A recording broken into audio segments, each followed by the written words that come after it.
Capítulo 17.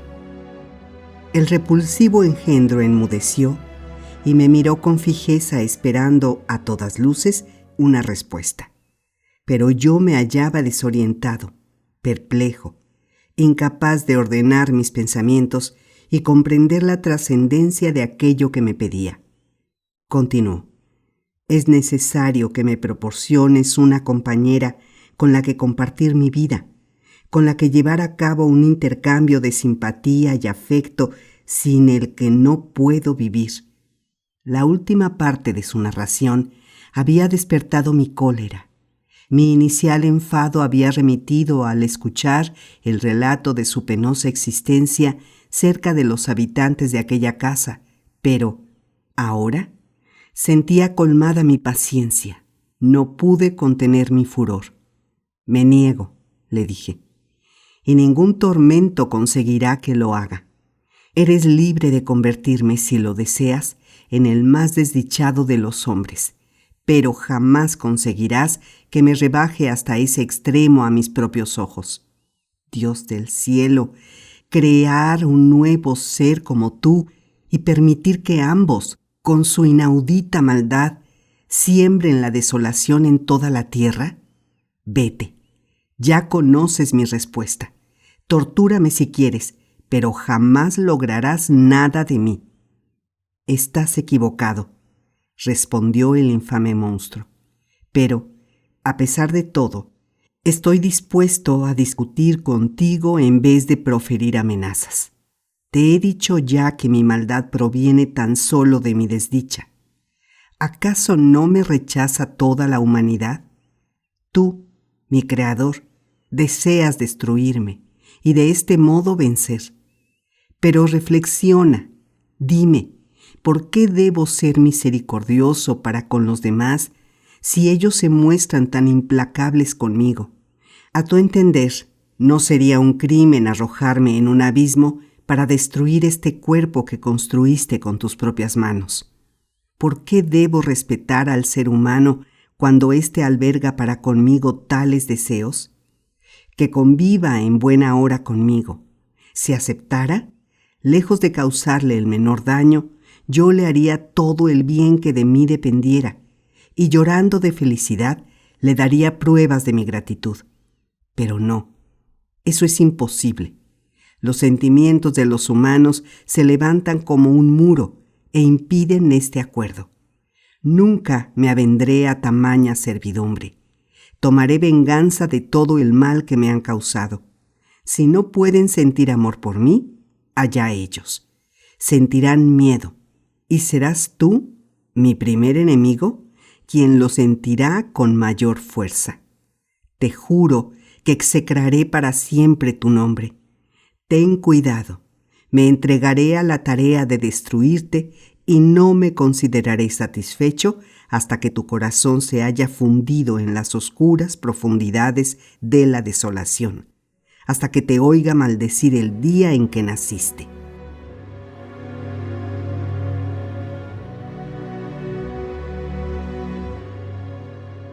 Se hallaba dominado por un terrible furor. Sus repulsivas facciones se contraían en una mueca tan horrenda que ningún ser humano hubiera podido contemplarla sin terror. Pero, al cabo de unos instantes se tranquilizó y siguió diciendo: estaba decidido a discutir calmosamente contigo. Enojándome no consigo más que perjudicarme a mí mismo, puesto que te niegas a entender que eres tú, el culpable de todas mis acciones. Si el más sincero de los hombres consintiera en concederme alguna muestra de benevolencia, yo se la devolvería centuplicada. Sí, le daría 100 veces lo recibido y más todavía. Para ser grato a este solo ser, dejaría en paz al mundo entero. Mas sueño en una felicidad que jamás podrá ser cierta. Y sin embargo, no te pido más de lo que es justo. Reclamo una criatura femenina, un ser del otro sexo que sea tan horrendo como yo mismo. Con ello no obtendré, es cierto, más que un triste consuelo, pero es el único al que puedo aspirar y me contentaré con él.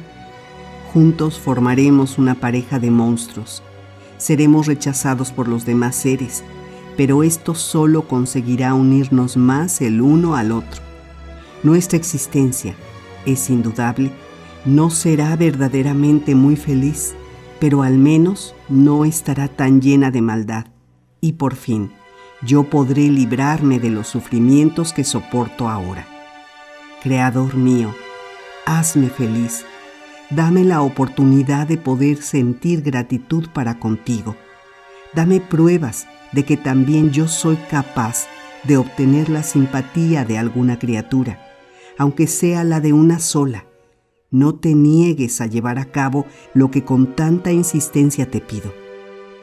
Había logrado que me compadeciera de él, pero me estremecía con solo imaginar las consecuencias que se derivarían de mi consentimiento a una petición semejante.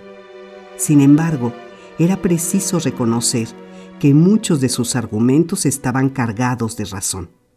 Su historia y los sentimientos que en aquel momento revelaba demostraban que su espíritu no estaba desprovisto de una cierta elevación. Además, y puesto que era su creador, ¿no debía otorgarle la parte de felicidad que estaba en mi mano conseguir para él? Sin duda, advirtió el cambio que mis disposiciones estaban experimentando, porque añadió: si aceptas otorgarme lo que te suplico, nunca, ni tú, ni cualquier otro ser humano, volverán a verme. Me estableceré en las enormes tierras deshabitadas de América del Sur. Yo no preciso para alimentarme la misma comida que el hombre. No devoro el cordero o al cabritillo para nutrirme con su carne. Bayas, bellotas y raíces me son manjar suficiente. Mi compañera será idéntica a mí y sabrá también contentarse con la misma comida. Nuestro lecho será de hojas secas, pero el sol brillará para nosotros como brilla para los demás seres, y hará fructificar nuestros alimentos. La escena que te describo es agradable y feliz.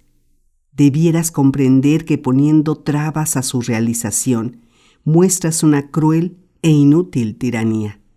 Es verdad que hasta ahora has demostrado ser muy injusto conmigo, pero creo ya distinguir en tus ojos una mirada compasiva.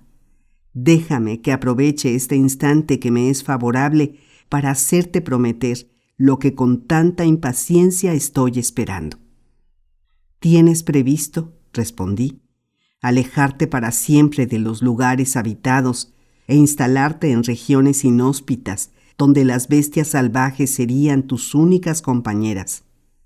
¿Cómo podrás resignarte a tal aislamiento, precisamente tú, que estás anhelando conseguir la simpatía y el amor humanos? Sin duda regresarás para intentar conseguir de nuevo su benevolencia, y como ahora, conseguirás tan solo muestras de su hostilidad. Tus terribles pasiones se desencadenarán de nuevo, y entonces tendrás una compañera que te asista en tu destructora obra.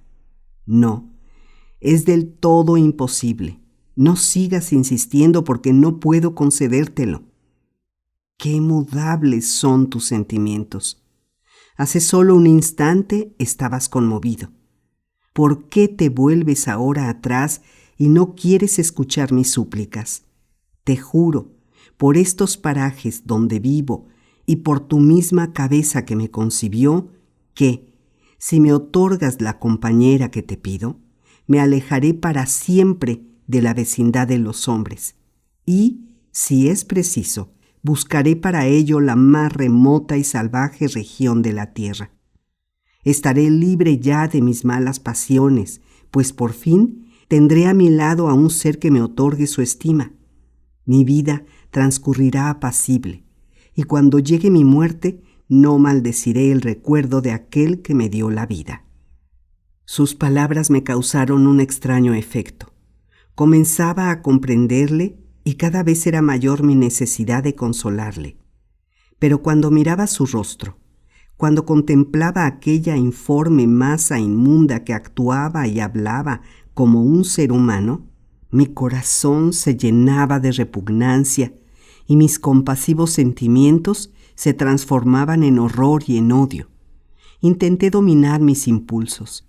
Pensé que, aunque jamás pudiera simpatizar con él, no tenía derecho a privarle de la misma parte de felicidad que me estaba suplicando y que además únicamente yo estaba capacitado para concederle. «Me juras», le dije, «que no volverás a causar jamás daño alguno, pero has dado ya pruebas de inmensa perversidad y malicia, que la desconfianza que siento hacia tus propósitos está plenamente justificada. ¿Quién puede asegurarme que incluso ahora no estás tendiéndome una trampa para conseguir, tan solo, un mayor triunfo gracias al renovado poder que con la ayuda de tal compañera disfrutarían ambos?» «Pero, ¿qué estás diciendo?», me contestó. «No puedo soportar que sigas jugando conmigo. Te exijo una respuesta precisa. Si no puedo alcanzar el afecto y el amor, entonces el vicio y el crimen serán mis objetivos. Por el contrario, el cariño de un ser semejante a mí acabaría con la misma razón de mis crímenes, y yo me alejaría para olvidar y ser olvidado por el mundo entero. Mis vicios solo son el fruto de tan forzosa y aborrecida soledad. Mis virtudes, por el contrario, se desarrollarán naturalmente cuando tenga a mi lado el afecto de otra criatura. Los sentimientos cariñosos de mi compañera me transformarán y así podré incorporarme al hermoso ciclo universal del que ahora estoy tan cruelmente excluido».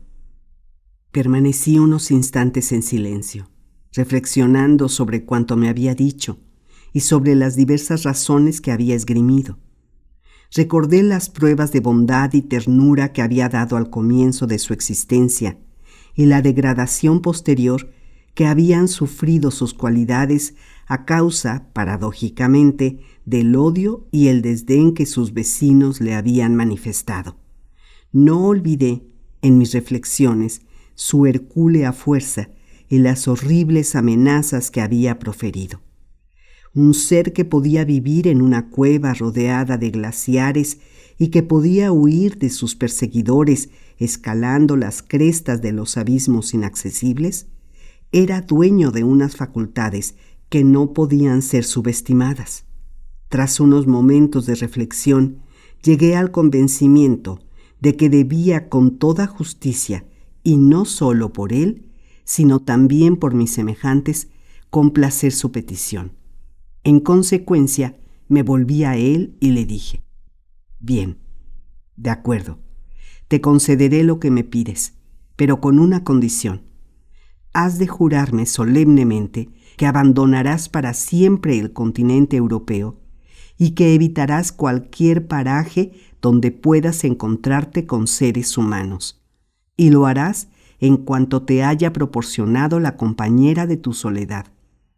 «Lo juro», gritó, «por el cielo y el sol, por el fuego de amor que devora mis entrañas, juro que si escuchas mis súplicas, jamás volverás a verme.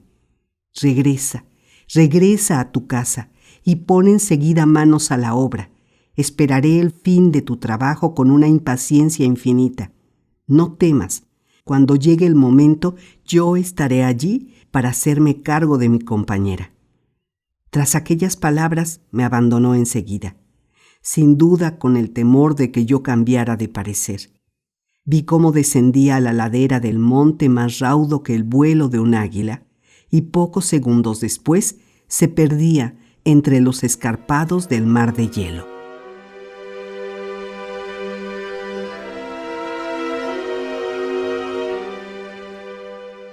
Su narración había llenado una gran parte del día y el sol estaba ya ocultándose en el horizonte cuando se marchó. Me di cuenta que debía apresurarme para llegar al valle, pues la noche no tardaría en caer, pero mi corazón estaba oprimido y caminaba con lentitud. Fue sorprendente que no me precipitara en algún abismo al perder pie en uno de aquellos angostos senderos alpinos. Tan perplejo y conmovido me hallaba por los sucesos de aquella jornada. La noche era ya muy profunda cuando llegué al albergue situado a medio camino. Tomé asiento cerca de la fuente. Sobre mi cabeza brillaban las estrellas cuando las móviles nubes las descubrían. Ante mí se recortaba en la oscuridad la sombría silueta de los pinos y vi, aquí y allá, algunos troncos tendidos en el suelo. Aquella majestuosa escena me produjo extraños pensamientos. Lloré con amargura y uniendo mis manos, aullé en mi desesperación. Oh estrellas, y ustedes, nubes y brisas, ¿no se compadecen acaso de mis sufrimientos? Si es cierto que se apiadan de mí, líbrenme, pues, de mis recuerdos, de mis sensaciones, y dejen que me hunda en la nada. Si por el contrario les soy indiferente, apártense de mí y abandónenme a las tinieblas. Ahora me parecen, ciertamente, pensamientos ridículos e insensatos, pero no es posible imaginar hasta qué punto me hacían sufrir el titileo de las estrellas, ni cómo el más leve murmullo de la brisa sonaba a mis oídos como si se tratara del más ardiente siroco dispuesto a consumirme. Comenzó a amanecer antes de que llegara a Chamonix. No quise concederme ni un segundo de reposo y por lo tanto me puse inmediatamente en marcha hacia Ginebra. Ni en lo más hondo de mi corazón podía poner en orden mis sentimientos. Pesaban sobre mí asfixiantes como moles de inmensas montañas y, por todo lo que tenían de excesivos, ahogaban con su peso mis tormentos. En tal estado de ánimo llegué a mi casa y me presenté ante los míos. Mi aspecto huraño y desamparado produjo gran inquietud a mis familiares, pero yo me sentía sin fuerzas para responder a las angustiosas preguntas que me dirigían, y apenas si llegaron a obtener de mí algunas palabras. Me consideraba al margen de la sociedad, como si ya no mereciera el cariño de los míos, como si no me fuera ya posible gozar jamás de su afable compañía. Y no obstante, los amaba hasta la adoración. Para preservar su vida, había decidido consagrarme de nuevo a la más odiosa de las tareas. Solo el recuerdo de lo que iba a emprender pudría todos mis pensamientos, obligándome a vivir en una sempiterna pesadilla. Únicamente la idea que me horrorizaba tenía para mí consistencia real.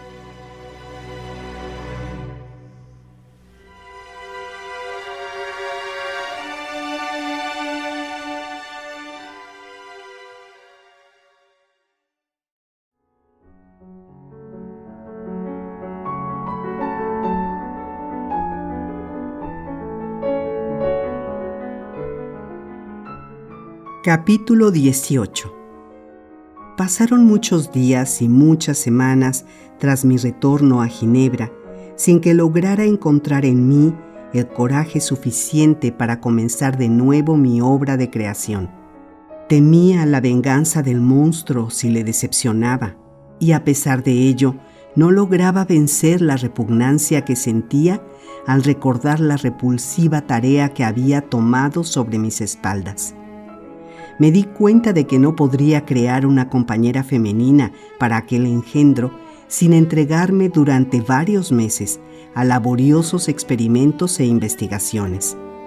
Tenía conocimiento de ciertos descubrimientos realizados recientemente por un científico inglés, cuyas experiencias me serían muy valiosas, y pensaba solicitar permiso a mi padre para trasladarme a Inglaterra. Sin embargo, cualquier excusa me parecía buena para retrasar el momento de mi partida, puesto que cada vez me horrorizaba más pensar en el comienzo de un trabajo cuya realización inmediata no me parecía ya tan imprescindible. Ciertamente había cambiado mucho. Mi salud, que llegó a ser muy precaria, se repuso sensiblemente y lo mismo sucedió con mi estado de ánimo. Al menos lograba de vez en cuando apartar mi pensamiento de la funesta promesa. Mi padre veía mis progresos con profunda satisfacción. Buscaba con afán los medios más adecuados para disipar por completo la tristeza que algunas veces se apoderaba de mí.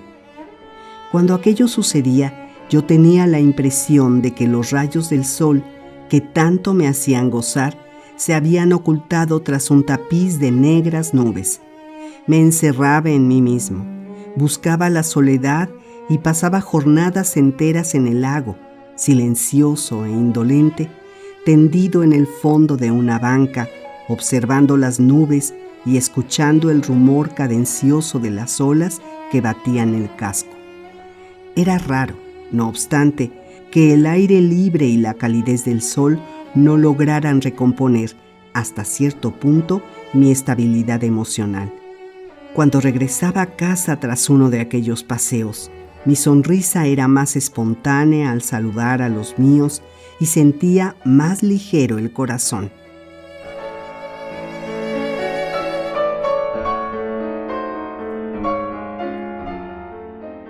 Un día, cuando volví de una salida semejante, mi padre, llevándome aparte, me dijo: «Me satisface mucho, hijo mío, que hayas vuelto a encontrar el placer de tus antiguas distracciones y que parezcas ya restablecido por completo. Pero hay algo que me hace pensar que todavía estás enfermo. Evitas con excesiva frecuencia nuestra compañía. Estuve mucho tiempo pensando en lo que podría sucederte y ayer tuve una idea que, en caso de ser cierta, te ruego encarecidamente me lo confirmes con toda franqueza. Cualquier reserva de tu parte estaría injustificada y no lograría más que aumentar nuestras preocupaciones». Aquellas palabras me inquietaron. Ya sabes, Víctor, que tu matrimonio con nuestra querida Elizabeth siempre me ha parecido una promesa de felicidad, tanto para ti como para todos nosotros, y lo he contemplado como el rayo de sol que iluminaría mis postreros años. Siempre, desde que eran muy niños, se han sentido atraídos el uno por el otro. Han crecido y estudiado juntos y la semejanza de sus gustos y aficiones parece predecir que se entenderán perfectamente. Pero los juicios humanos en lo que a esto se refiere son muchas veces ciegos y es probable que lo que me parecen circunstancias favorables al proyecto sean precisamente aquellas que le hayan resultado funestas y lo estén reduciendo a la nada. Cabe en lo posible que ames a Elizabeth como a una hermana y que no aspires a convertirla en tu esposa. Es posible también que conozcas a una mujer que haya sabido adueñarse de tu corazón y que, considerándote el prometido de Elizabeth por razones de honor, sufras las consecuencias de una situación tan ambigua. Con ello quedaría explicada la cruel tortura que pareces soportar. Te aseguro, padre, que amo profundamente a Elizabeth. Nunca he conocido a una mujer que despertara en mí tal admiración y afecto. Mis esperanzas y mis deseos para el futuro coinciden con los tuyos. Tus palabras, querido hijo, me producen el placer mayor que he experimentado desde hace muchos años. Puesto que esos son tus deseos, nuestra felicidad está asegurada, pese a las desdichas que en estos últimos tiempos han caído sobre nosotros. Pero es precisamente la tristeza que estas desgracias te produjeron lo que yo quisiera disipar. Dime, por lo tanto, si tienes alguna objeción a que tu boda se celebre lo antes posible. Hemos sido víctimas de grandes desdichas, y tan terribles sucesos me han quitado la tranquilidad cotidiana que mi edad precisa. Tú eres joven, y no creo que con la fortuna que dispones, una boda precoz pueda destrozar los proyectos que hayas podido concebir. No pienses, de todos modos, que tengo la pretensión de ordenarte aquello que debes hacer para asegurar tu felicidad, ni tampoco que si desea retrasar la boda, esto me cause grandes preocupaciones. Mis palabras son fruto de la mejor buena voluntad, y te ruego, por lo tanto, que me respondas sinceramente.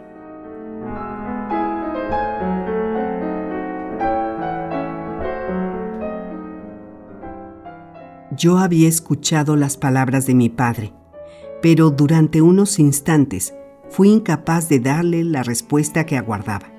Un cúmulo de pensamientos se agitaban en mi cerebro e intentaba ponerlos en orden para extraer de ellos alguna conclusión.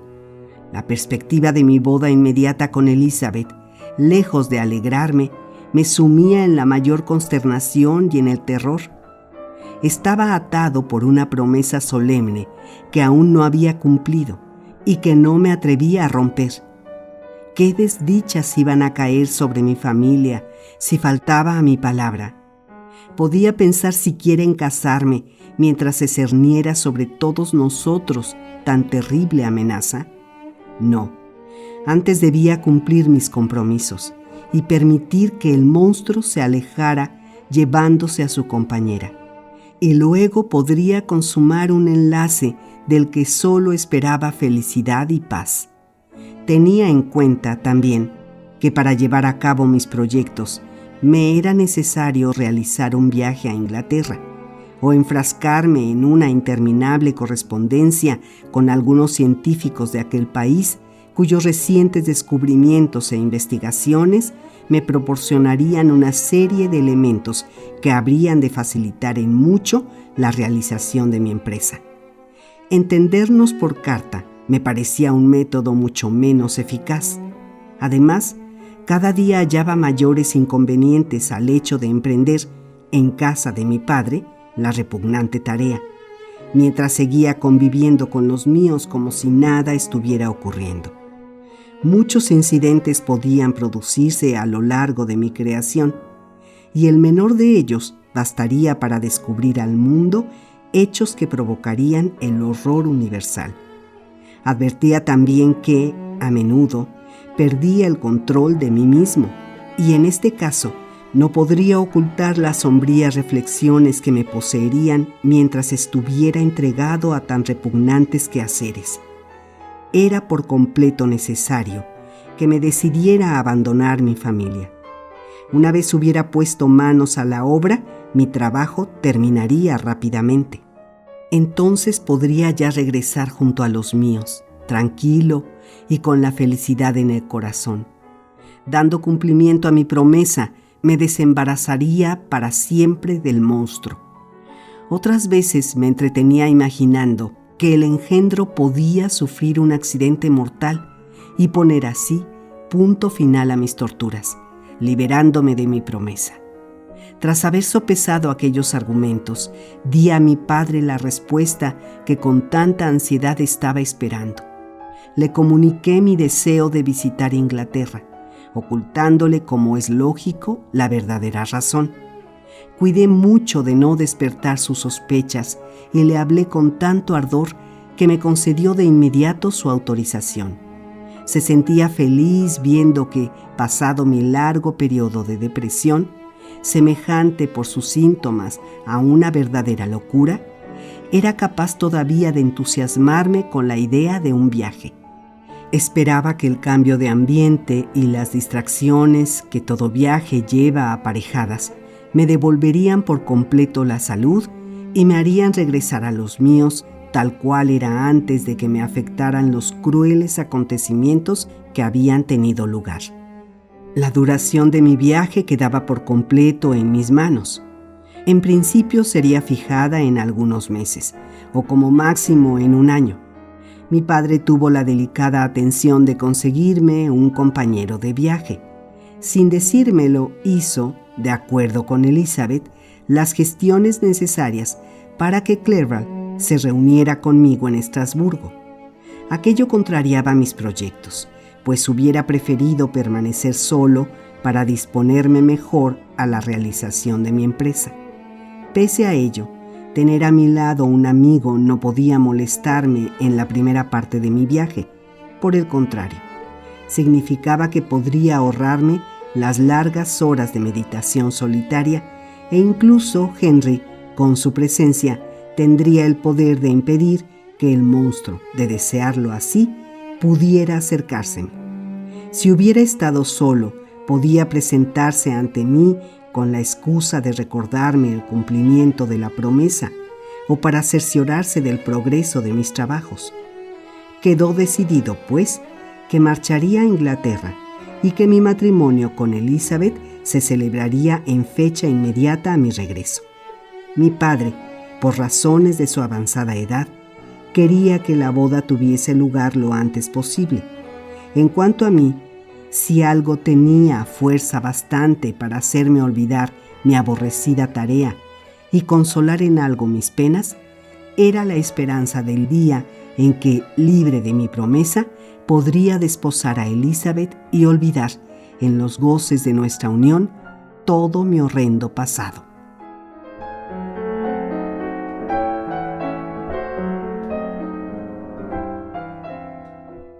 Sin embargo, mientras estaba entregado a los preparativos de mi marcha, experimenté una sorda angustia.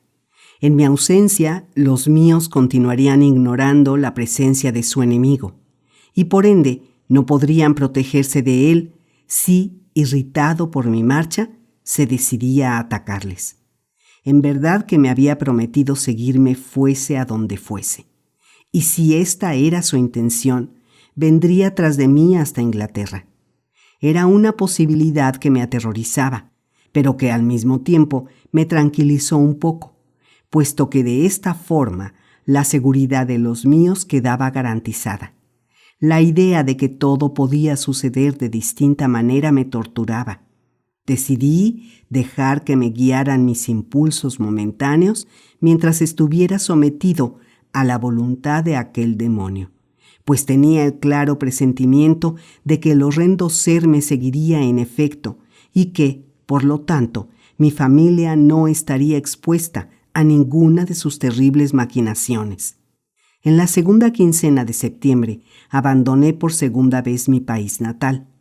Elizabeth se resignó a verme partir, puesto que yo había querido realizar el viaje, pero la entristecía mucho la idea de que me sentiría solo lejos de ella. Fue gracias a su intervención que mi padre me había dado a Clerval como acompañante.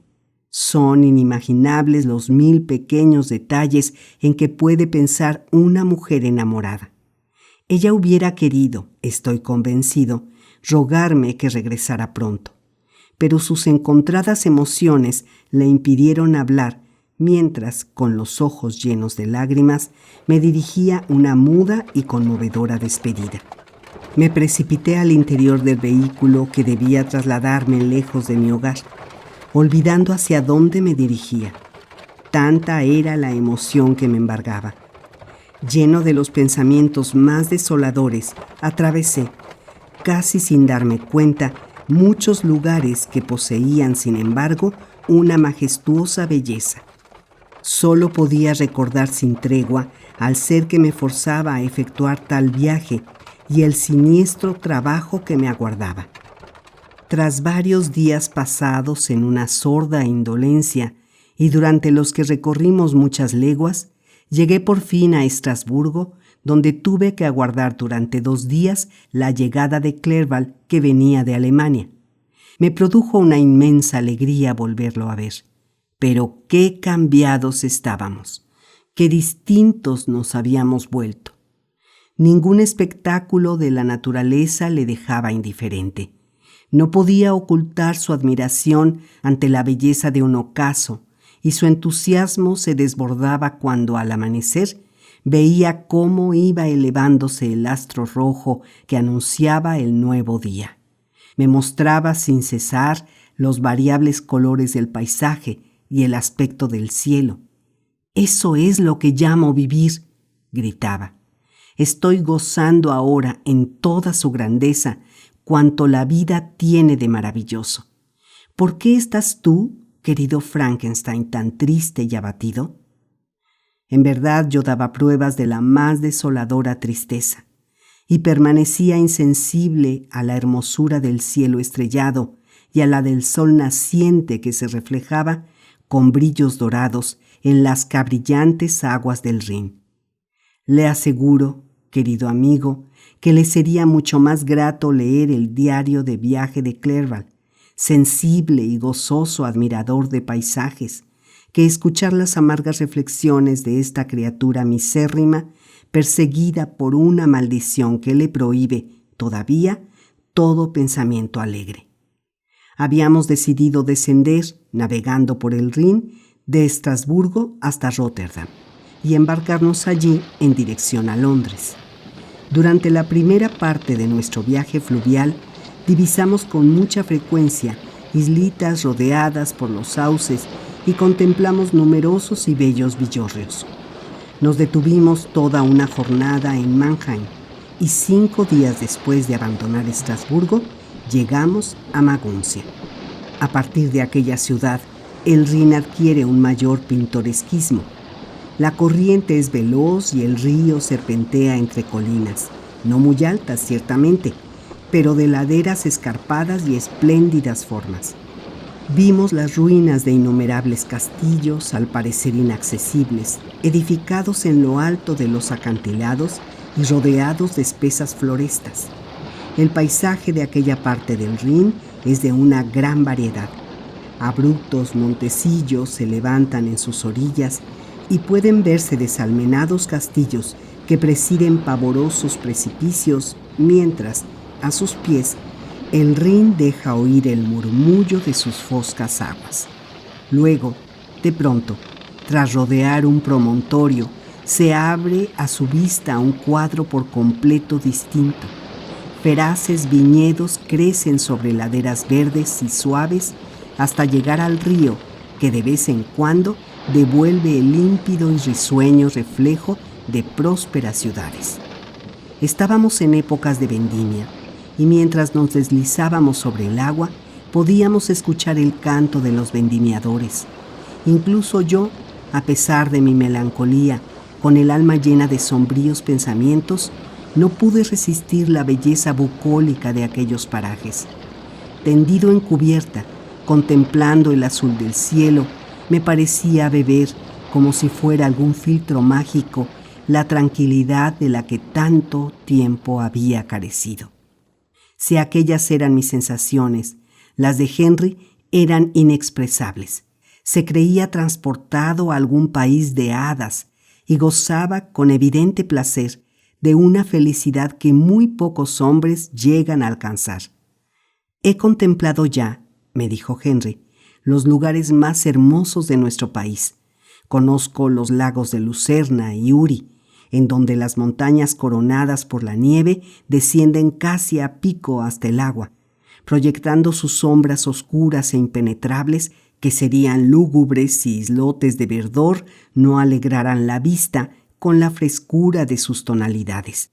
He visto cómo agitan el agua las tempestades, cuando el viento huracanado levanta atorbellinadas masas líquidas que dan una remota idea de lo que debe ser un océano desencadenado. He podido ver las olas estrellándose con rabia en los acantilados, justo en el paraje donde el monje y su amante fueron arrebatados por una tromba de agua, y donde, según cuentan, pueden oírse todavía sus voces cuando se acalla el rugir del viento. Conozco las montañas de Valais y las del país de Vaud, pero estos lugares, Víctor, me seducen mucho más aún que todos ellos.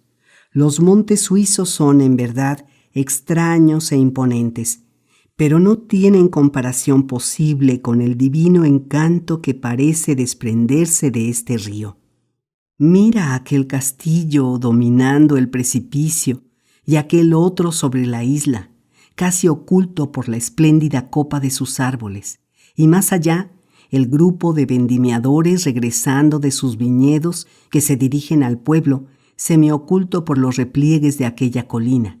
Sí, sin duda los espíritus que guardan estos parajes tienen un corazón más comprensivo para con los humanos que los de nuestra patria, corriendo siempre entre los glaciares o permaneciendo escondidos en la cima de altos picachos.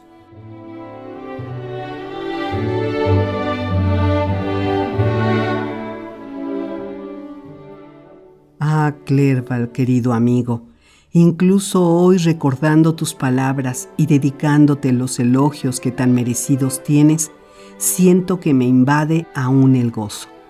Sí, Henry se había educado en contacto con la poesía que tan generosamente nos ofrece la naturaleza.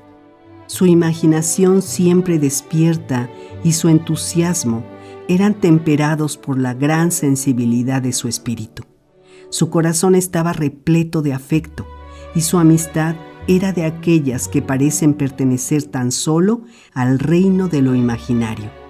El cariño de los humanos no bastaba para contener su alma. El magnífico espectáculo de la naturaleza, que en muchos otros corazones despierta solo admiración, era para el suyo objeto de un culto lleno de la más encendida pasión. La sonora catarata le conmovía como una pasión.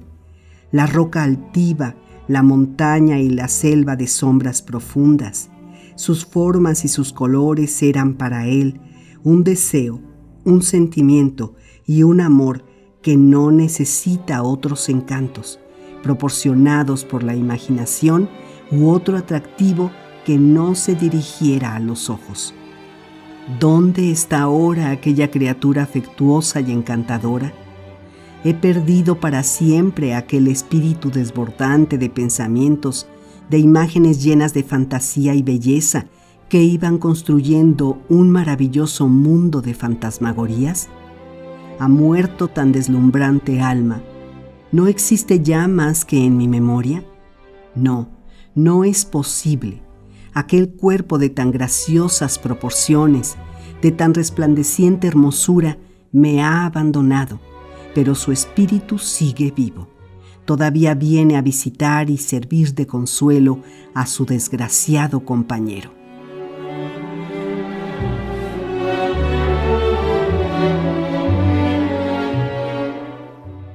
Perdone usted, querido amigo, este arrebato de dolor y de tristeza. Mis miserables palabras no pueden ser más que un tributo ridículo a la vida inapreciable de Henry Clerval. Pero, por lo menos, han servido para apaciguar mi corazón dolorido por el recuerdo. Proseguiré ahora con mi historia.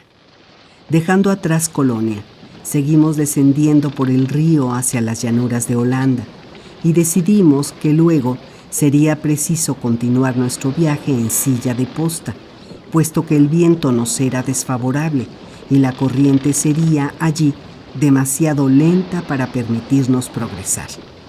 Las márgenes del Támesis nos parecieron muy distintas a las del Rin, por lo llanas y lo fértiles. Vivimos alguna anécdota casi en todas las localidades que cruzamos. Pudimos contemplar el fuerte Tilbury, quien nos hizo pensar en la Armada Española. Y luego atravesamos Gravesend, Woolwich y Greenwich, ciudades de las que ya había oído hablar. Por fin pudimos distinguir los innumerables campanarios de Londres, dominados por la impresionante cúpula de San Pablo y por la celebérrima torre, que se ha hecho famosa a lo largo de la historia inglesa.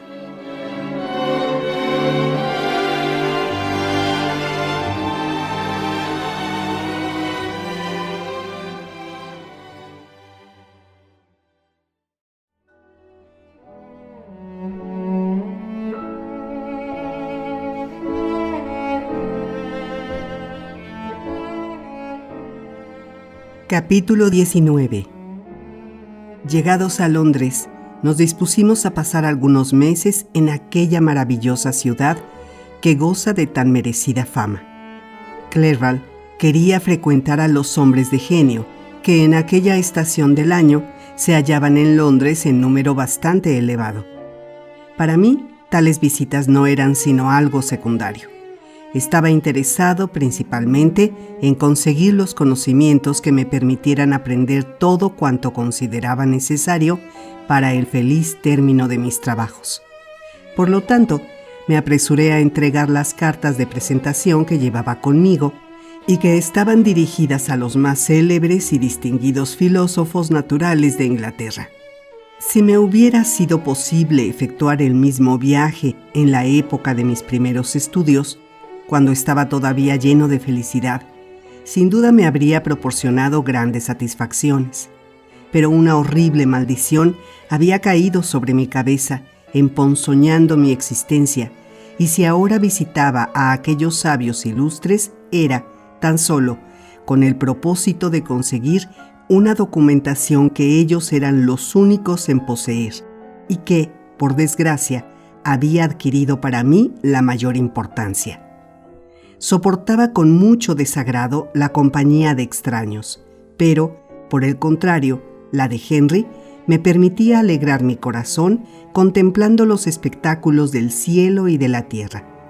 Las palabras de mi amigo me tranquilizaban, y a su lado podía entregarme a la ilusión de una paz recobrada. Los demás rostros, en cambio, me llenaban de pesadumbre. Me parecía que una infranqueable barrera se había interpuesto entre mis semejantes y yo, una muralla teñida por la sangre de Justin, la de William, y la rememoración de los acontecimientos que estaban relacionados con aquellos nombres me hacía caer en las garras de una cruel angustia. Veía en Clerval la imagen de la persona que yo mismo había sido. Era inquisitivo y estaba ávido de sabiduría y de experiencias. Las diferencias observadas entre las costumbres y los comportamientos de los suizos y los ingleses eran para él un inagotable material de distracciones y de enseñanzas.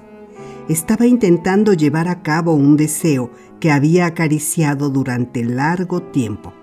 Quería marcharse a la India, creyendo que su conocimiento de las lenguas orientales y los estudios que había realizado sobre aquellos paisajes le permitían estar en condiciones de contribuir eficazmente al progreso de la colonización y el comercio europeos. Era precisamente en Gran Bretaña donde mejor podía prepararse para la puesta en marcha de sus proyectos. Estaba siempre muy atareado y su felicidad hubiera sido completa si mi incurable abatimiento no frenara repetidamente su euforia.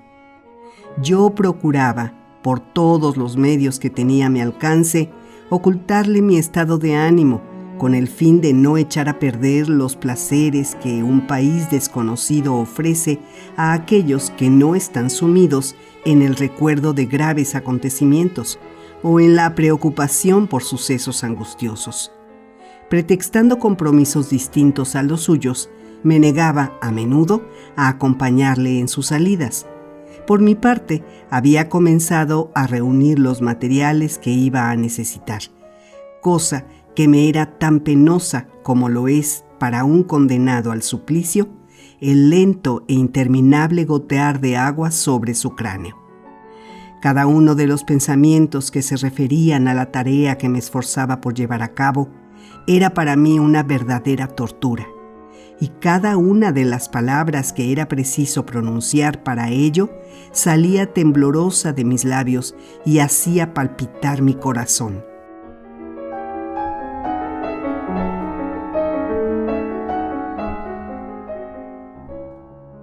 Habían pasado ya varios meses desde nuestra llegada a Londres, cuando recibimos noticias de un escocés que nos había visitado en Ginebra. Nos hablaba en su carta de las bellezas naturales que adornaban su país natal e insistía para que sus palabras nos decidieran a prolongar nuestro viaje en dirección norte hasta Perth, la hermosa ciudad en donde tenía su domicilio. Henry estuvo enseguida de acuerdo y yo, a pesar de que me producía horror la compañía de mis semejantes, deseaba contemplar de nuevo las montañas, los arroyuelos campestres y todas aquellas maravillosas galas con que la madre naturaleza ha dotado a algunos de sus rincones más privilegiados. Nuestra llegada a Inglaterra había tenido lugar a principios del mes de octubre y estábamos ya en febrero. Decidimos emprender de nuevo el viaje hacia el norte a finales del siguiente mes, pero no por la carretera principal que va de Londres a Edimburgo, sino por el camino de Windsor, Oxford, Matlock y los lagos del condado de Cumberland. esperando llegar a nuestro destino a finales del mes de julio. Empaqueté, pues, convenientemente mis instrumentos químicos y quirúrgicos y guardé en mis maletas los preciosos documentos que había conseguido.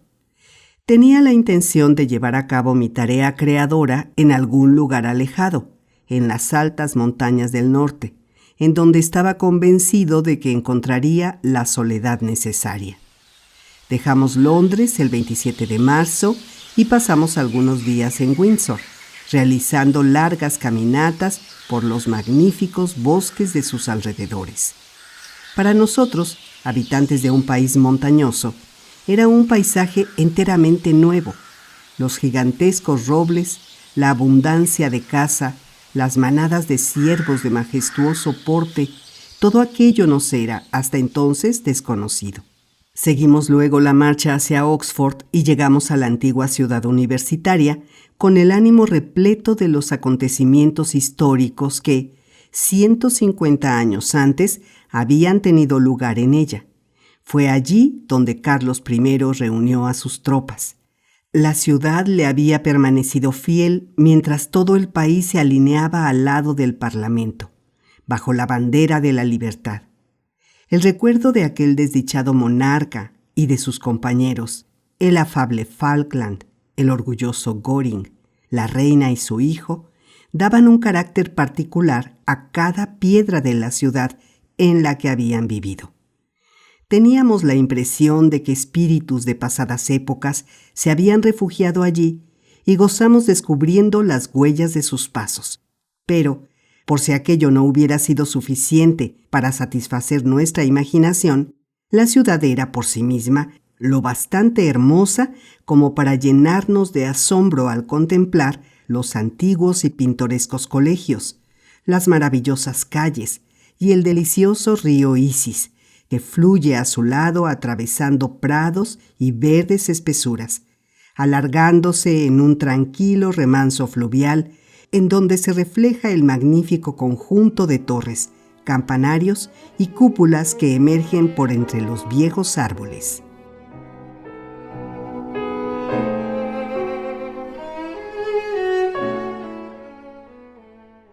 Tan encantador espectáculo me hubiera fascinado de no hallarme poseído por los sombríos recuerdos del pasado y por el horror a cuanto me reservaba el porvenir.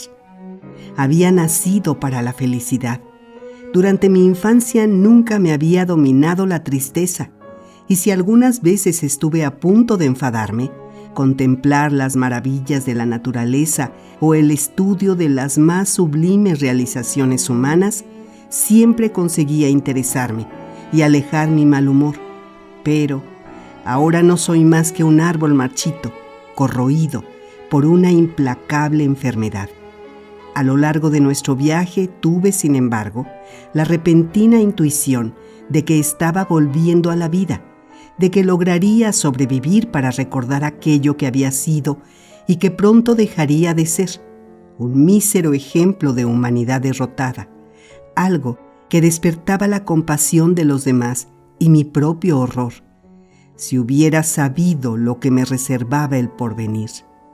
Estuvimos mucho tiempo en Oxford, paseando por sus alrededores y tratando de identificar todos los lugares que hubieran podido tener alguna relación con el periodo más animado de la historia inglesa.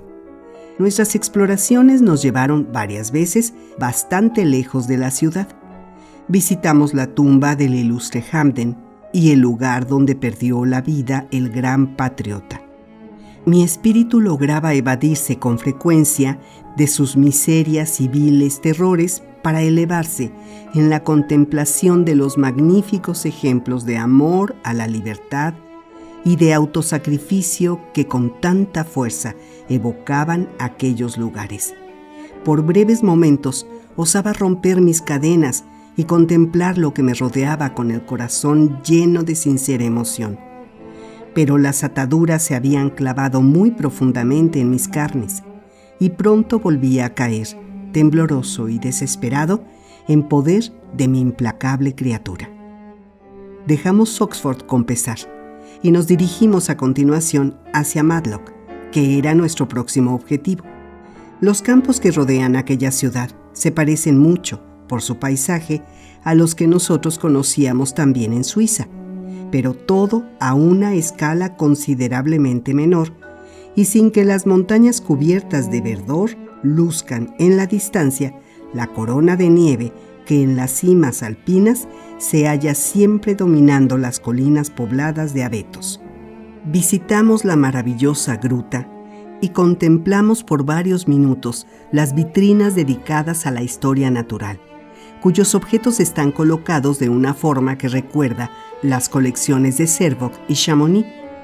El nombre de esta última ciudad, que Henry pronunció de repente, me hizo estremecer y sentir deseos de abandonar Matlock, que, por asociación de ideas, había despertado en mí tan siniestros recuerdos.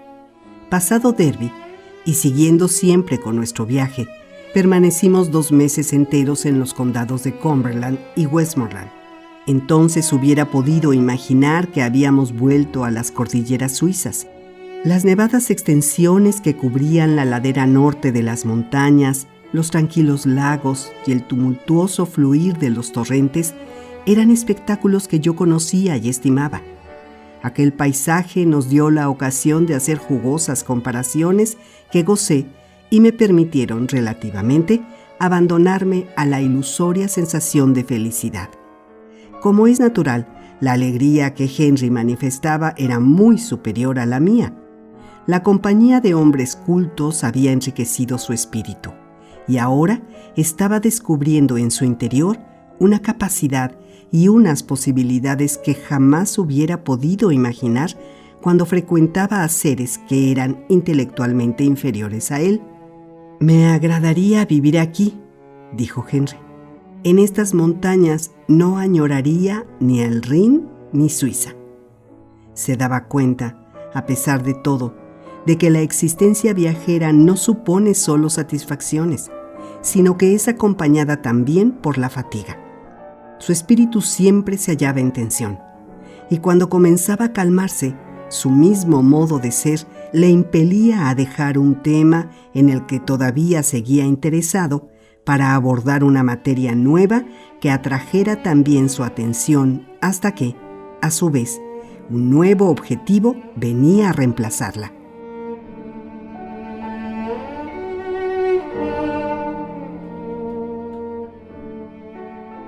Apenas habíamos terminado nuestra visita a los lagos de Cumberland y Westmoreland, sintiéndonos ya atraídos por algunos de sus habitantes, cuando tuvimos que partir, puesto que la fecha de nuestra cita con el amigo escocés se estaba aproximando rápidamente.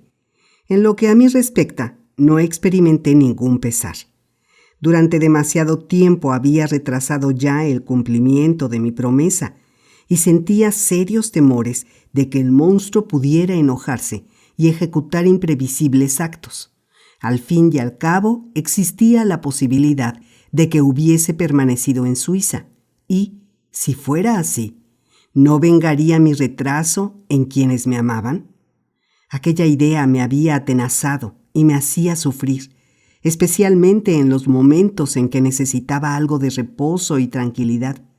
Aguardaba con impaciencia febril las cartas de mi familia, y si se hacían esperar, me sentía desdichado y 1000 temores me asaltaban. Pero cuando, al llegar a alguna de ellas, reconocía la escritura de mi padre o de Elizabeth, apenas se osaba leerla y enterarme de las noticias que me traía.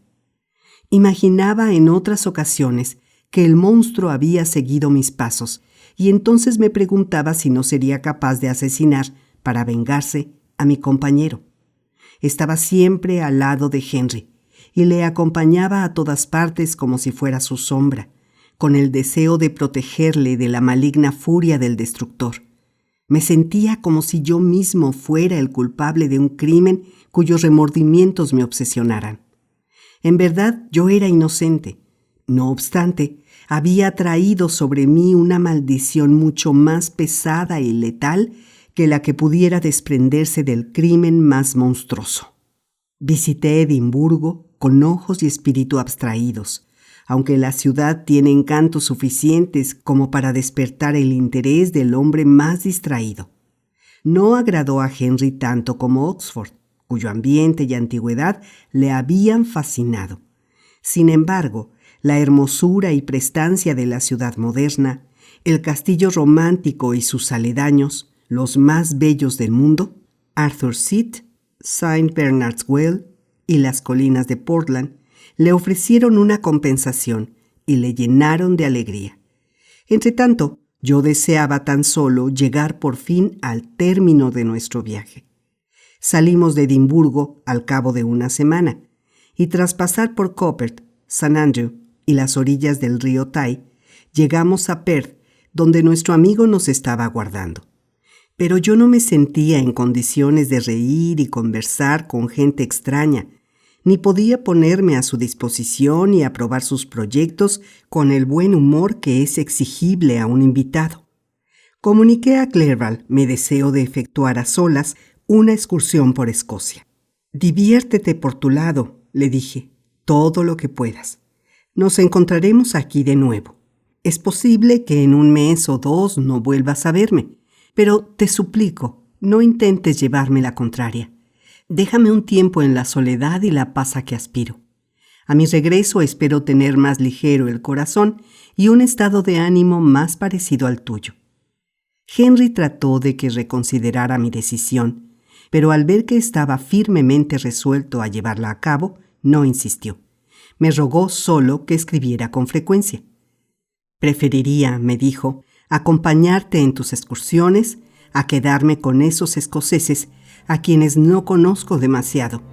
Regresa pronto, amigo mío, para que de nuevo pueda sentirme como en mi casa, lo que será imposible mientras tú estés lejos».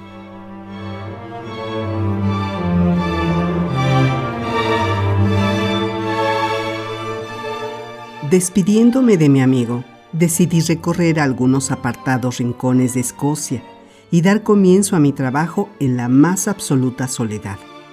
Ahora no dudaba ya de que el monstruo me había seguido. Estaba seguro de que, como me prometió, se manifestaría en cuanto mi obra estuviera terminada por completo, para que yo le hiciera entrega de la compañera que le había prometido. Tomada aquella resolución, recorrí las tierras altas del norte y elegí, al fin, como sede de mis últimos trabajos, una de las más alejadas islas de Orkney. El sitio cubría a la perfección mis necesidades. No era mayor que una gran roca a cuyos flancos venían constantemente a estrellarse las olas. El suelo de la isla era muy árido. No crecía en él más que una hierba raquítica, que servía de alimento a algunas vacas esqueléticas y un poco de avena para los 5 habitantes, cuyo cuerpo, flaco y retorcido, hablaba muy a las claras de su deficiente alimentación. Aquella gente tenía que ir a recoger el pan y las legumbres cuando podían permitirse semejante lujo, lo mismo que el agua potable al continente, que se hallaba a 5 leguas de distancia. La isla contaba tan solo con 3 misérrimas chozas. Al desembarcar yo, una de ellas se hallaba disponible. La alquilé. La componían 2 salas mugrientas que mostraban las señales de la más profunda miseria. El techo, construido con ramas y rastrojos, estaba prácticamente en ruinas. Las paredes jamás habían sido encaladas y la puerta se inclinaba hacia un lado, colgando de unos goznes inservibles. Ordené que se llevaran a cabo las reparaciones que fueran necesarias, adquirí algún mobiliario y me instalé en mi nuevo hogar. En condiciones normales, mi aparición en aquellos parajes hubiera debido sorprender a sus habitantes, pero estaban demasiado embrutecidos a causa de su horrenda miseria para que yo despertara en ellos el menor interés. Ni me observaban ni me molestaban de cualquier otro modo. Apenas si me expresaron su agradecimiento por los víveres y vestidos que les entregué. Esto demuestra hasta qué extremo la miseria puede embotar los más elementales sentimientos de los hombres.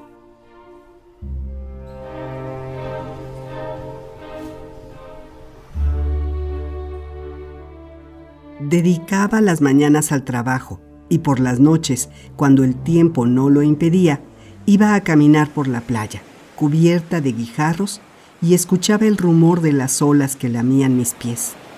Era un paisaje monótono y, sin embargo, en constante mutación. Me acordaba de Suiza y de sus hermosos panoramas, tan distintos de aquella horrible desolación. Veía en mi imaginación las colinas en donde crecían los viñedos y los chalets que salpicaban los valles. Veía los lagos en donde se reflejaba un cielo azul y dulce, cuyas cóleras no eran, comparadas con la furia del océano, más que un juego de niños. No obstante, mi trabajo me resultaba más repulsivo y molesto cuanto más adelantado estaba. En ciertas ocasiones no me atrevía siquiera a penetrar en mi laboratorio durante toda la jornada.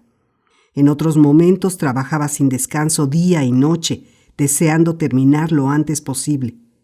Era ciertamente una obra repugnante la que estaba llevando a cabo. Durante mi primera creación, el entusiasmo no me había dejado ver el horror que salía de mis manos. Estaba absorbido por completo en mi trabajo, pero ahora era distinto. Conservaba toda mi lucidez y con frecuencia lo que estaba haciendo me sublevaba el corazón. Enfrascado en tan repelente ocupación, viviendo en una soledad en la que nada podía distraerme un solo segundo de la visión de mis inmundos manejos, mi moral comenzó a decaer. No me atrevía en ocasiones a levantar los ojos del suelo, temiendo que, si lo hacía, encontraría frente a mí la criatura cuya aparición tanto horror me causaba. No me alejaba de mis vecinos por miedo a que el monstruo, sabiéndome solo, viniera prematuramente a reclamar su compañera. Pese a todo ello, seguía con mis trabajos que pronto estuvieron muy adelantados. Deseaba llegar al final con una impaciencia anhelante sobre la que no quería interrogarme, pero en la que se mezclaban presentimientos oscuros y siniestros que casi me hacían desfallecer.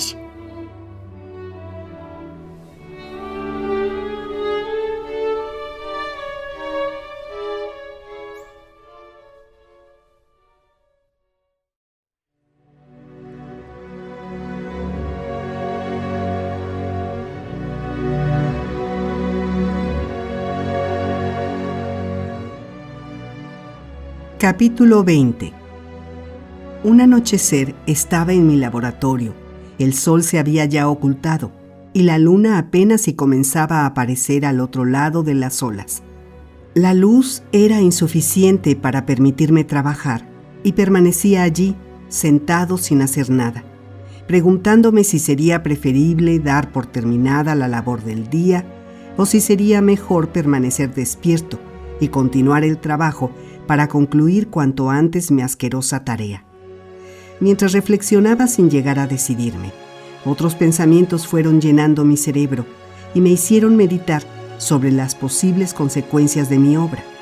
Hacía 3 años que, de la misma manera, había creado un monstruo cuya maldad inconmensurable sembró la desesperación en mi alma y me había llenado de remordimientos. Y ahora me disponía a dar vida a un ser de las mismas características, cuyos futuros instintos e inclinaciones ignoraba también. Era posible que se mostrara 1000 veces más diabólico que su hermano y no tuviera otro objetivo que entregarse al crimen por simple deseo de hacer el mal. El monstruo, es cierto, se había comprometido a abandonar la vecindad de los hombres para ir a esconderse en lo más profundo de una región desértica y solitaria. Pero su compañera podía no aceptar la decisión, y puesto que probablemente estaba destinada a no ser más que una bestia pensante, podía negarse a cumplir un acuerdo que había sido tomado antes de que ella existiera. Era posible también que ambos monstruos comenzaran a odiarse, puesto que el que ya vivía aborrecía su propia fealdad, y era muy probable la aborrecería mucho más cuando en versión femenina la tuviera sin cesar ante sus ojos. Y por lo que a ella respecta, no despreciaría a su compañero cuando se hallara en condiciones de compararlo al hombre creado por Dios? Nada podía asegurarme que ella no le abandonaría y que él, al encontrarse de nuevo solo, no vería en ello un nuevo y más poderoso motivo de exasperación, puesto que entonces se sentiría despreciado por una criatura de su especie tan repulsiva como él y la única con la que hubiera podido copular. Incluso en el caso de que abandonaran Europa y se dirigieran a las vastas extensiones deshabitadas del Nuevo Mundo, una de las primeras consecuencias de la sed de amor que llenaba al monstruo sería la de empujarle a procrear. Por lo tanto, con el transcurso del tiempo, podía extenderse sobre la tierra una raza de seres diabólicos que sumirían en el espanto a los hombres y que, es muy posible, al cabo de muchos años, podrían incluso amenazar la existencia de todo género humano. Yo no tenía derecho, fiándolo todo a mi propio interés, a infligir una semejante maldición a las generaciones futuras. Me había dejado engañar por los sofismas de la criatura que yo había creado. Me había dejado asustar por sus infames amenazas, pero ahora, por primera vez, tenía clara conciencia de los efectos que podían desprenderse de la promesa que tan ingenuamente le había hecho. Me estremecía al pensar que la memoria del autor de tan inmundo engendro sería maldecida por los hombres futuros. Yo sería maldecido. Yo, el egoísta que no había dudado en comprar la propia seguridad al precio de la posible desaparición de todo el género humano.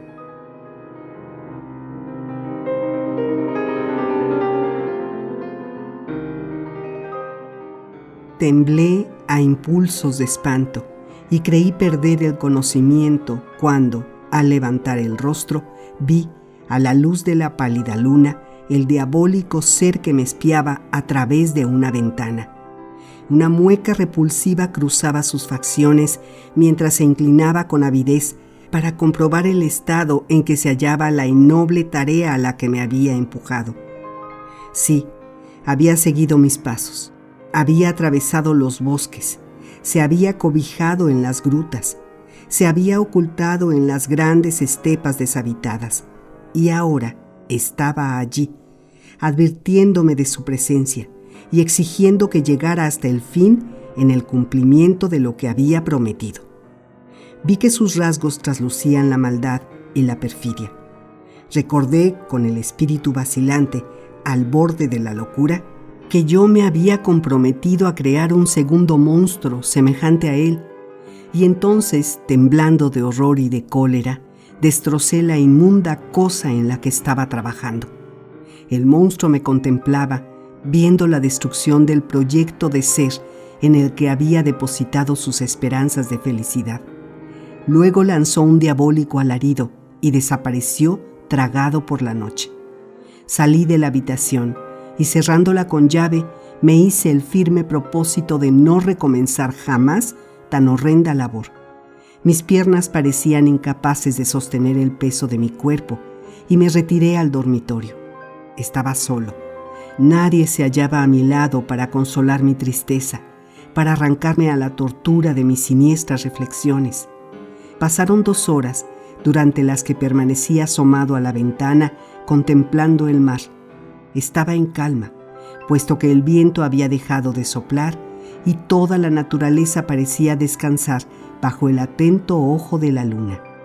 Solo algunas siluetas de barcos pesqueros se recortaban sobre las olas y de vez en cuando una ligera brisa me traía el eco de las voces de los pescadores que se llamaban de un bote a otro. Escuchaba el silencio, sin advertir su terrible profundidad, hasta que de pronto mi oído captó un ligero rumor de remos que venía de la orilla. Al poco rato pude escuchar cómo alguien desembarcaba cerca de mi vivienda.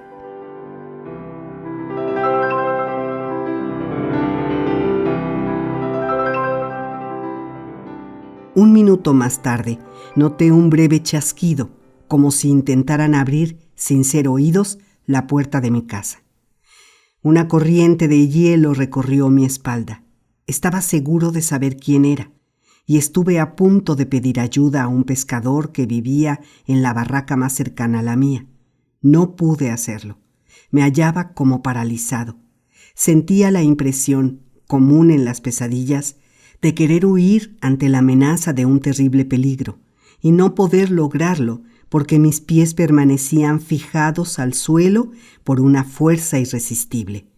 Por fin resonaron en el corredor unos pasos cautelosos.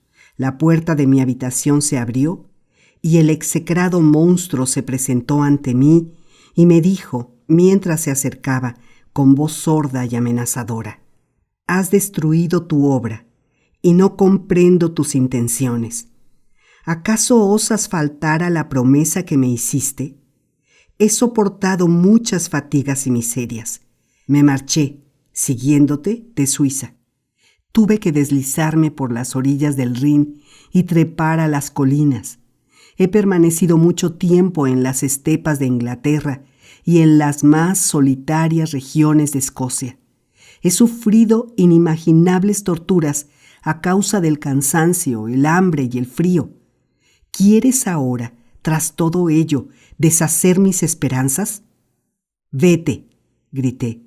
Renuncio, efectivamente, a cumplir la promesa que te hice. Nunca, entiéndeme bien, nunca crearé un ser semejante a ti tan deforme, repulsivo y monstruoso. Miserable, aulló. Creí que era posible razonar contigo, pero me doy cuenta de que no mereces mi benevolencia. Recuerda, no obstante, la fuerza de que estoy dotado. Ahora te crees muy desdichado, pero piensa un momento en mi poder y te darás cuenta de que puedo todavía hacerte mucho más infeliz. En mis manos está conseguir que hasta la luz del día te sea odiosa. Ciertamente tú eres mi creador, pero ahora yo soy tu dueño. Obedece. Te equivocas, respondí. Los tiempos de mi indecisión han quedado atrás, y con ellos los de tu poder. Las amenazas no podrán hacerme cumplir una promesa tan miserable e inmunda. Por el contrario, lograrán tan solo reafirmarme en mi decisión de no entregarte a la horrenda compañera que deseas. No estoy ya dispuesto a infectar al mundo con otro diablo tan sediento de sangre y de muerte como tú. Vete. Mi decisión está tomada y es irrevocable. Todas tus palabras no servirán más que para acrecentar mi cólera. El monstruo vio la determinación escrita en mi rostro, y dándose cuenta de que yo no cedería, hizo rechinar los dientes lleno de rabia impotente. ¿Es justo, acaso, que todo hombre pueda encontrar esposa, todo animal su hembra, y que yo, solo yo, permanezca solitario? Acuérdate de que soy también capaz de sentir amor y de que esto me ha valido odio y desprecio. Tú, mi creador, puedes rechazarme, pero te lo advierto, ten cuidado. A partir de hoy conocerás tan solo la pena y el sufrimiento. Muy pronto recibirás un golpe que te impedirá para siempre confiar en que llegarás a ser feliz. ¿Crees realmente que te permitiré gozar de la felicidad mientras yo sufro bajo el peso de las más horrendas desdichas? Es verdad, tú tienes el poder de frustrarme para siempre, pero yo tengo la venganza que me será, a partir de hoy, más necesaria que la luz del día y que los alimentos. Es posible que yo muera, cierto, pero antes tú, mi tirano, mi verdugo, maldecirás la luz del sol que iluminará tu espantosa desgracia. Témeme. No siento miedo y por lo tanto soy poderoso. Te acosaré con la astucia de una serpiente para mejor emponzoñar tu vida. Te arrepentirás del mal que me has causado. «Calla, diablo infame», grité fuera de mí. «Termina ya de envenenar el aire con tus abyectas palabras. He tomado mi decisión y no soy un imbécil que se deje influir por tus amenazas. Márchate». «Muy bien, me iré. Pero no olvides lo que te digo. Asistiré a tu noche de bodas. Me abalancé sobre él gritando: «Bestia asquerosa, antes de firmar mi sentencia de muerte, cuida tu propia vida». Levanté el puño para golpearle, pero me eludió y salió de la casa. Al cabo de pocos instantes le vi en un bote, deslizándose por sobre las aguas, veloz como una saeta, y pronto desapareció de mi vista.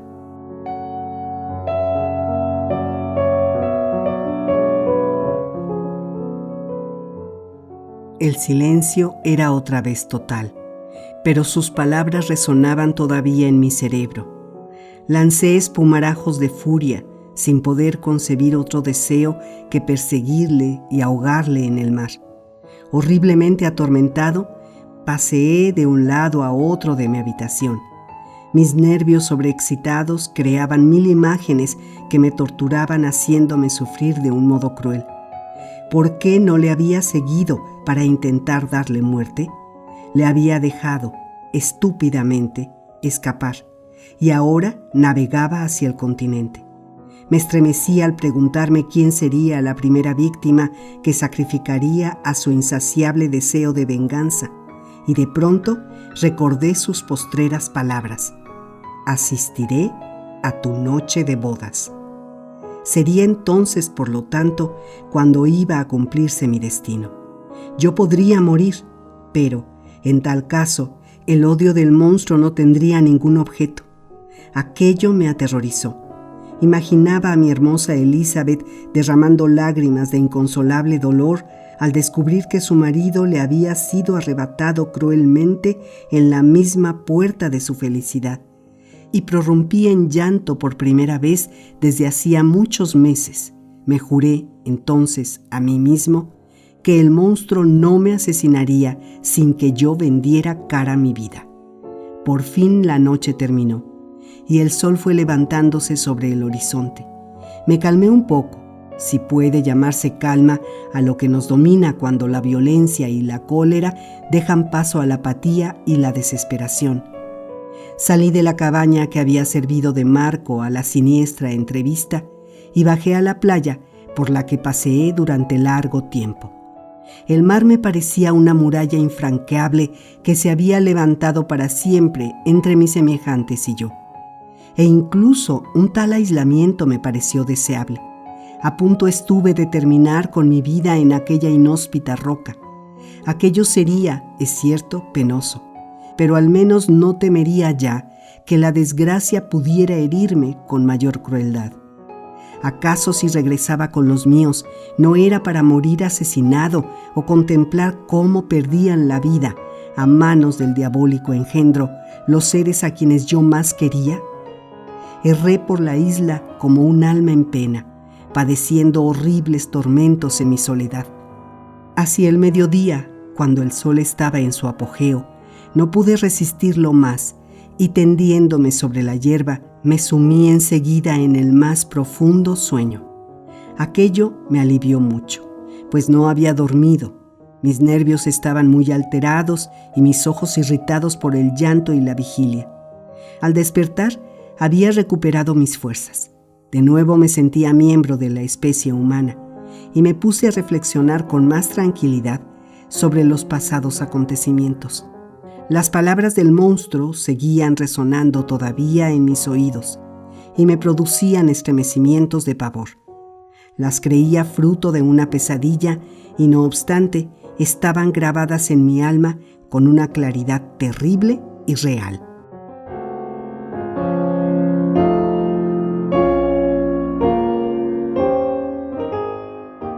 El sol se hallaba ya en el ocaso. El hambre me atormentaba y comencé a comer unas galletas de maíz que, sin darme cuenta, había llevado conmigo. Me hallaba aún sentado en la playa cuando atracó una barca no lejos de mí y un marinero, desembarcando, me trajo un paquete que contenía varias cartas de Ginebra y una de Clerval que me rogaba fuera a reunirme con él lo antes posible.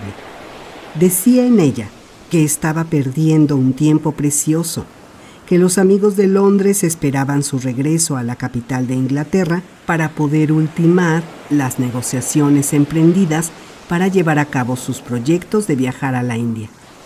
No era posible retrasar más su marcha, y puesto que su viaje a Londres sería seguido de inmediato por un desplazamiento mucho más largo, me rogaba con insistencia que le dedicara el mayor espacio de tiempo posible antes de su partida. Me pedía que abandonara al momento mi soledad en la isla y me reuniera con él en Perth para que pudiéramos descender juntos hacia el sur. Aquella carta logró devolverme de nuevo a la realidad. Me dispuse a dejar la isla, pero no podría hacerlo antes de 2 días, puesto que tenía que llevar a cabo una tarea que solo con imaginarla conseguía provocar mis náuseas. Era preciso limpiar y embalar mis instrumentos, cosa que me obligaría a penetrar en la habitación que me había servido para llevar a cabo mis odiosas tareas y manipular los útiles que tanto horror me producían. Cuando amaneció el día siguiente, armándome de valor, penetré en la estancia que había usado como laboratorio. Los inmundos restos de la criatura a medio terminar, que yo, encolerizado, había arrojado a tierra, sembraban el suelo con sus pedazos. Me pareció haber destrozado la sanguinolienta carne de un ser humano. Me sobrepuse trabajosamente a mis arcadas y con las manos temblorosas saqué mis instrumentos de la habitación. Luego advertí que no podía cometer el descuido de dejar a mis espaldas aquellos macabros restos, pues si los campesinos los hallaban, se llenarían de horror y de sospechas. Por consiguiente, los metí en una gran cesta y tras lastrarlos con pesadas piedras, me propuse arrojarlos al mar aquella misma noche. Luego descendí hasta la playa y comencé la limpieza de mi instrumental.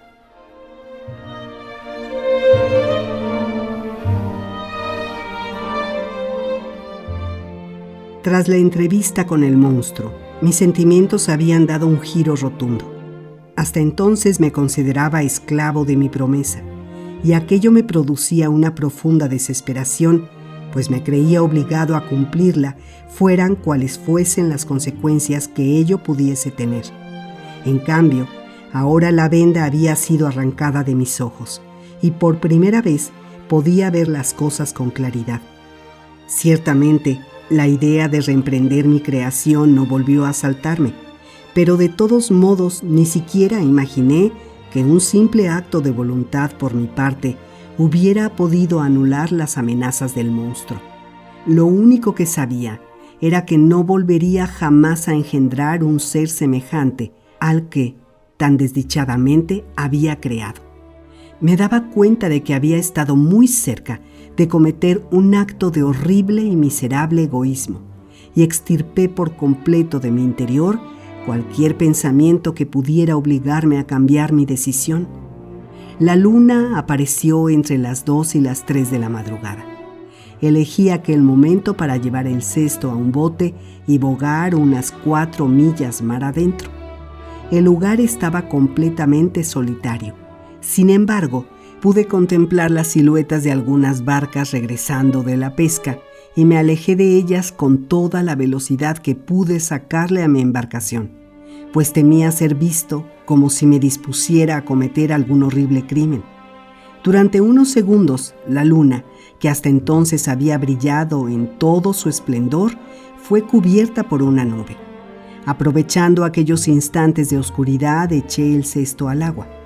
Escuché el ruido de su caída al mar y luego fue hundiéndose lentamente con un siniestro gorgoteo. Poco a poco, el cielo iba cubriéndose de nubes, aunque la temperatura seguía siendo agradable, pese a que había refrescado a causa de una breve brisa que comenzó a soplar del nordeste y que me alivió. Experimentaba tal sensación de euforia que quise permanecer en el agua y sujetando el timón con una cuerda, me tendí en el fondo del bote. La luna estaba ahora oculta por las nubes y me rodeaban espesas tinieblas. Solo llegaba hasta mí el rumor de las olas que batían la quilla. Arrullado por aquel suave murmullo, comencé a dormirme.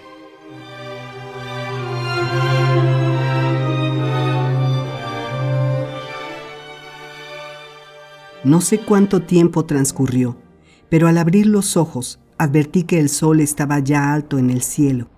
El viento había aumentado en violencia y levantaba unas olas que hacían peligrar mi frágil embarcación. Seguía soplando del nordeste y debía haberme conducido a gran distancia de mi isla. Traté de variar el rumbo, pero me di cuenta muy pronto de que, si lo intentaba, el bote zozobraría irremisiblemente. No tenía más solución que continuar navegando con el viento de popa. Reconozco que pasé mucho miedo. Carecía de brújula y estaba demasiado poco familiarizado con la región para poder orientarme por el sol. Me hallaba expuesto a adentrarme en el Atlántico y sufrir los tormentos de la sed y el hambre para verme engullido por fin por el océano, cuyas olas inmensas se elevaban por encima de mi embarcación, sacudiéndola violentamente. Habían pasado muchas horas desde que abandoné la isla y comenzaba a sentir mucha sed, simple preludio a unos tormentos que serían mucho mayores. Levanté la cabeza. El cielo estaba cubierto de nubes que huían en apresurados rebaños, empujadas por el viento. «Monstruo», grité, «tu tarea se ha cumplido». Pensaba en Elizabeth, en mi querido y anciano padre y en Clerval, en todos aquellos que quedarían abandonados a su suerte y sobre quienes la nauseabunda criatura iría a satisfacer con toda tranquilidad sus sanguinarias e implacables pasiones. Aquellos pensamientos me sumieron en tan horrendo delirio que incluso ahora, cuando todo ha terminado ya, no puedo evitar que un estremecimiento me recorra al recordarlo. Transcurrieron así horas de mortal angustia, pero al atardecer, cuando el sol se acercaba a su ocaso, el viento fue remitiendo hasta convertirse en una suave brisa. Pronto, también disminuyeron las olas que dejaron paso a una leve marejada. Me encontraba mal y me sentía incapaz de manejar el gorbenalle, pero, de pronto, divisé a lo lejos, hacia el sur, una franja de tierras altas. Derrengado como estaba por la fatiga y las terribles emociones vividas, aquella especie de retorno a la vida llenó mi corazón y noté cómo las lágrimas resbalaban por mis mejillas. Qué mudables son los sentimientos del hombre. Qué extraño es nuestro amor a la vida. No queremos desprendernos de ella, aunque solo nos produzca penas y sufrimientos. Con una parte de mis vestidos intenté improvisar una vela, y cuando lo hube conseguido, puse febrilmente rumbo a la tierra que había divisado. A medida que iba acercándome, me fue posible distinguir algunos campos cultivados, a pesar de que la costa parecía abrupta y rocosa. Pronto comenzaron a aparecer embarcaciones y yo me encontré devuelto como por milagro a la civilización.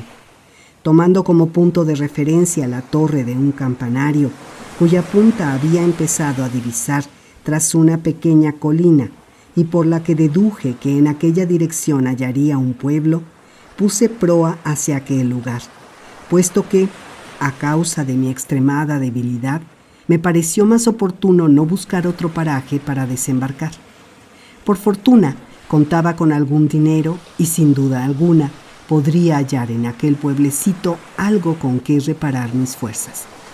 Dejando a mis espaldas un breve cabo, divisé un villorrio de aspecto muy agradable que estaba dotado de un buen puerto, en el que penetré con el corazón lleno de alegría por haber podido salir tan bien librado de la desagradable situación. Mientras me ocupaba en atracar el bote y doblaba las ropas que había utilizado como vela, advertí que algunas personas acudían corriendo hacia donde me encontraba.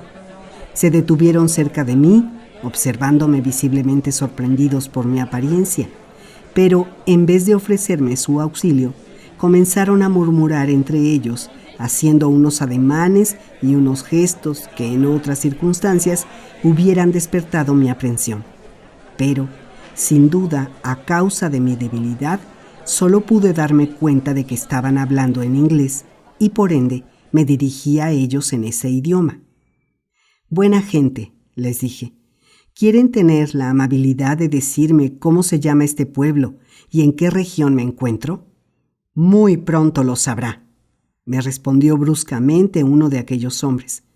Es posible que haya usted llegado a un paraje que no le guste en absoluto. En cualquier caso, puede estar seguro de que nadie se tomará la molestia de preguntarle en qué casa quiere usted vivir. Me sorprendió mucho que un desconocido me recibiera con unas palabras tan llenas de grosería, y mi desconcierto fue mucho mayor cuando pude ver que todos cuantos me rodeaban tenían en sus rostros una expresión de enojo y hostilidad. ¿Por qué me habla usted con tanta descortesía?, le pregunté. Los ingleses no tienen, que yo sepa, la costumbre de recibir a los extranjeros con tan mala educación.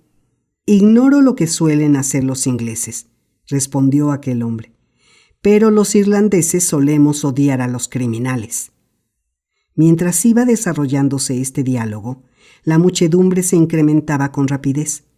Sus rasgos denotaban la curiosidad y la cólera. Aquello me molestó mucho y me produjo una cierta inquietud. Pregunté por el camino para ir a la posada, pero nadie quiso responderme. Comencé entonces a caminar y un amenazador murmullo se levantó de la muchedumbre que me seguía y me rodeaba. En aquel momento, un hombretón de aspecto patibulario puso una mano en mi espalda y me dijo: «Acompáñeme usted, señor. Le conduciré hasta el señor Kirwin, que desea hacerle algunas preguntas». «¿Quién es el señor Kirwin?», inquirí. «¿Qué es lo que quiere preguntarme? ¿Acaso no es este un país libre?». «Sí, en efecto, es un país libre para la gente honesta. El señor Kirwin es el magistrado, y será necesario que usted le cuente todo cuanto sepa sobre la muerte de un hombre que encontramos ayer asesinado».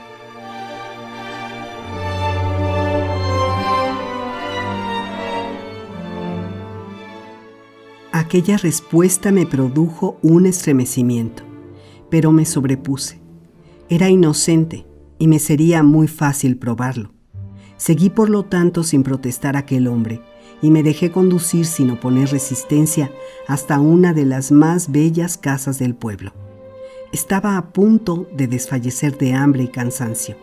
No obstante, y puesto que la multitud me rodeaba por todas partes, consideré que era necesario hacer acopio de mis últimas energías, pues una vacilación en aquellas circunstancias hubiera podido ser interpretada como indicio de mi culpabilidad. Estaba muy lejos de imaginar la desgracia que muy pronto iba a caer sobre mi cabeza para aniquilar, llenándome de horror y desesperación, cualquier temor a la ignominia y a la muerte que pudiera quedar en mí.